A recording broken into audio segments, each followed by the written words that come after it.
In the beginning, God made Adam and Eve. As the first book of the Bible, Genesis, tells us, God created them in His own image and likeness, giving them a little bit of God's own spirit. And not just them. Their names, Adam and Eve, actually mean man and woman. So that little bit of God's own spirit is in all of us. Adam and Eve were happy with one another. And more, they were happy with God. We are told that God walked with them. Adam and Eve lived in the Garden of Eden, or paradise. They also liked their work. They thought of new ways to grow things and to use the plants and animals God had provided for them. They were not afraid of dying. In the garden, there was a tree of life with very good and delicious fruit. Everything in the garden was wonderful. God had given men and women the ability to think and reason things out. When they made mistakes, with their minds, they could also make up excuses. To prevent this, God told them He would show them the right way to live and be happy.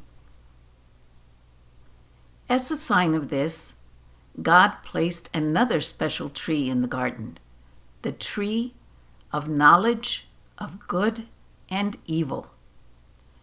And God asked them not to eat the fruit on that tree. One day, evil took the form of a serpent and convinced Adam and Eve to eat this forbidden fruit and not to follow God's directions for a happy life.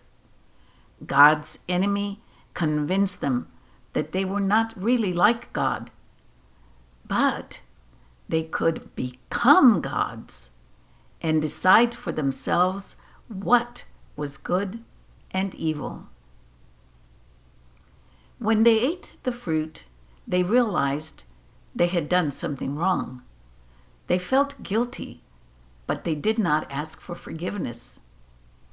Because of this, God told them they had to leave the garden, and from now on, they would not always enjoy work. They would suffer from crimes and unfair treatment, and they would be afraid to die.